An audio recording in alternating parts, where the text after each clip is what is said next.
자기가 생각하고 있던 것과 상대방이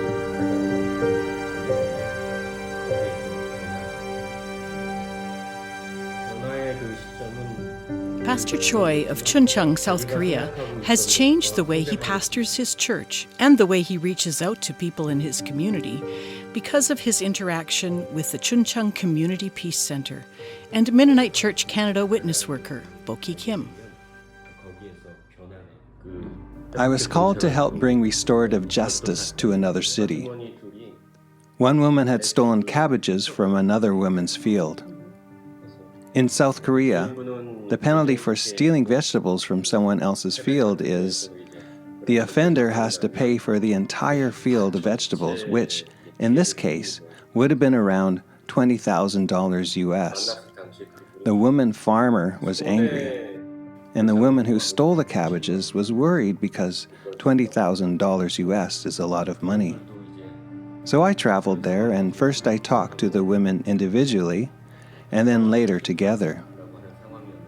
When I brought them together at the end, they started talking right from their hearts, and they began to understand each other. I used the restorative justice principles that I learned from Bock.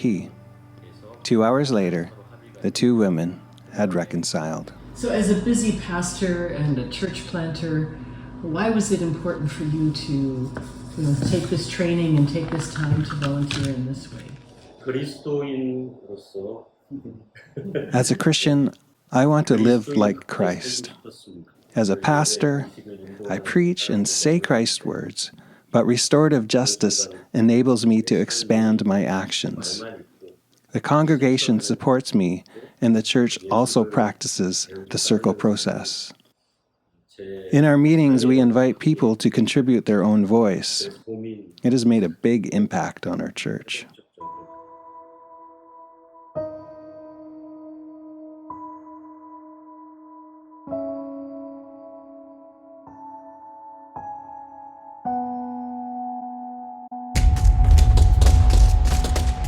In a country that has been at war for more than 70 years and whose history is marred by invasions and devastation, how has the message of peace through an Anabaptist lens spread in South Korea? Long before there were Korean Anabaptists, there was a Mennonite presence in Korea. Following the devastation of the Korean War, Mennonite Central Committee reached out to help war orphans, the poor, and refugees. Mennonite Central Committee founded the Mennonite Vocational School, which formed a tight-knit community of educational and vocational training.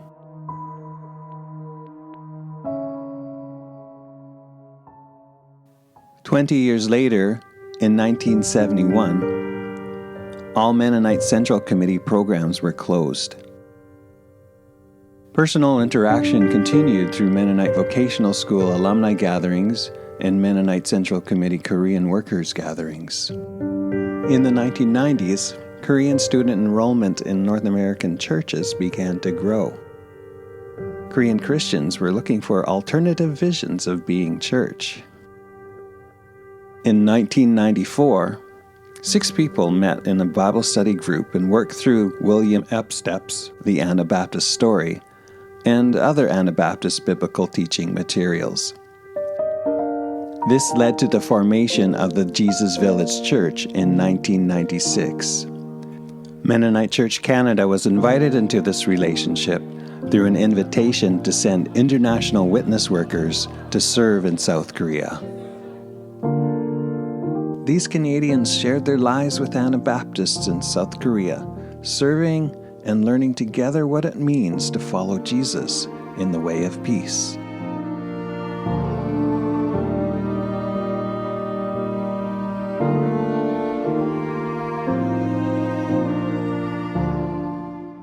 In your experience here, in the relationships that you've developed as your time here, from your perspective, why do you think that Mennonite Church Canada should be in relationship with Anabaptists here in South Korea?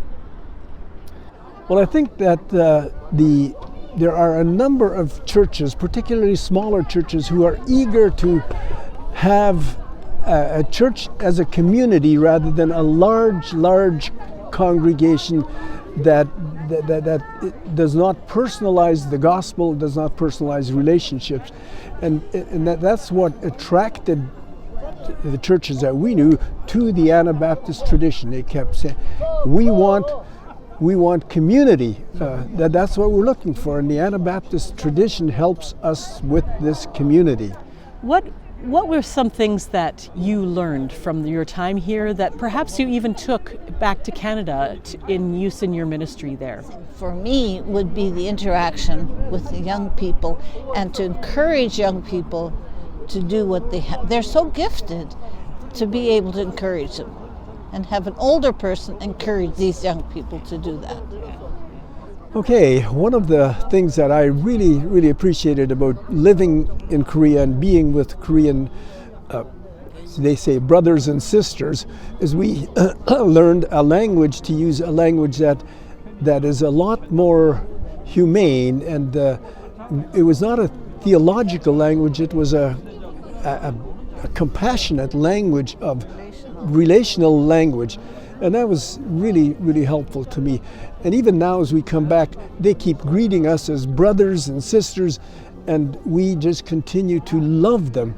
I think, I'm going to use that expression, in fact, that we so came to love the Korean church family that we were part of, and to try and take that back to Canada in some way and express our love for the people of our churches there is really special. In 2001, the Korea Anabaptist Center was founded to provide a larger platform to spread Anabaptist teaching as a gift to the church in South Korea. The present director, Sunju Moon, describes the work and focus of the center. Hey, nice to meet you, you guys. I'm Sunju Moon, and then I'm director of Korea Anabaptist Center. As you see, Korea Anabaptist Center looks like that. Anabaptist face to the Korea, because it's a kind of a new concept in Korean church. Even though we also mention community, peace, and discipleship, but it's based on the Jesus life. So it's a little different. So we're gonna share the kind of three visions of Anabaptist to the church, Korean church. First on the network. Okay. Even though the kind of organization is a little bit changed, but you focus on the network ministry a lot, because we have some fellowship. It's really powerful to share our faith to other Christians in Korea. Start the Restorative Justice movement in Korea, but we have a separate organization. It's called KOPI in Dokso. But still KAC continue that movement of restorative justice in Gangwon province. And then we also have some kind of conference or a book club or some academy. It's kind of a good place to share our faith and then our spiritual experience with other Christians. So whenever you think about Korea, pray for our movement in Korea through KAC. As the Anabaptist movement grew in South Korea, peace-building work remained the focus. Cheryl Welk and Scott Kim talk about the reasons for this. Why do Anabaptists in South Korea have such a strong emphasis and have, in many cases, used their whole lives to work for peace and restorative justice in South Korea? Anabaptist movement in Korea is invited by Korean church leaders. So reason why they focus on peace building and then spreading quickly is that thirstiness, the need of the whole message, what Jesus taught us, not just evangelical, but also social justice part. That's why that is peace building is an important component of the church in Korea, especially Anabaptist Church. And when I first came and was working with KAC, the Korea Anabaptist Center, they had three themes that they wanted to try to emphasize equally, and that was discipleship and community and peace building. And I think that the churches and the community groups that were interested in Anabaptism that we were connected with all appreciated all three themes. And discipleship was a good connection, a natural connection at looking at the social justice part as well. We connected with communities that were trying to be intentional communities and dealing with relationships. But the part that kind of connected all of that was the peace building. And that connected not only with the Christian groups that we were working with, but also outside of the church. And so that was kind of an expression of the church's mission in the larger society as well, that could be part of how we interact with everybody in society. Anabaptists in South Korea live out their belief that Jesus is the center of their faith, community is the center of their lives, and reconciliation is the center of their work. Present witness worker Bock Kim talks about the fast development of this work in the past 20 years. 10-year perspective, I'd like you to talk a little bit about what has happened in the larger Korean context in terms of peace building and restorative justice. What has changed in those 10 years? There are many changes, including the restorative justice area.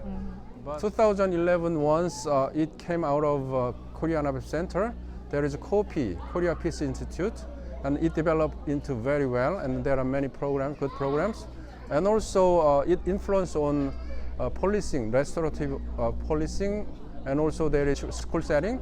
There are many people, and also many people just finish their workshop and got certificate. It's an amazing progress. We need to cheer it up continually. Besides the development of worshiping groups of Anabaptists, Mennonite Church South Korea, and Korea Anabaptist Center, many other Anabaptist-related groups work with restorative justice and peacebuilding in South Korean society.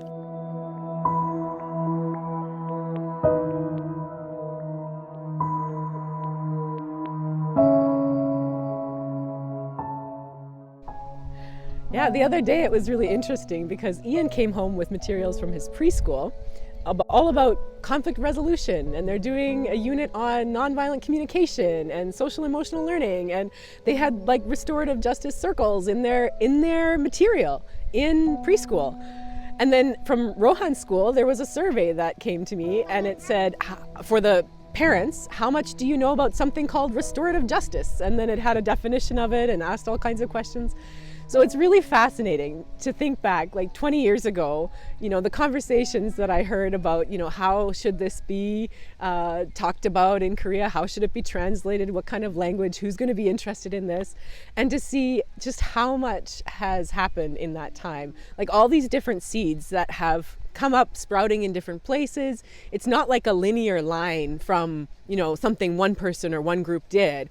But there's like the soil is ready for this kind of thing. And so the seeds are growing, and that's just so exciting to celebrate and to support. And I think that especially for the Anabaptist churches here, if we can support that and encourage that and like help those plants to grow in a healthy way, that's wonderful. Anabaptists in South Korea are taking seriously the exhortation in Psalm 34:14 to turn from evil and do good, seek peace, and pursue it, following Jesus as their guide.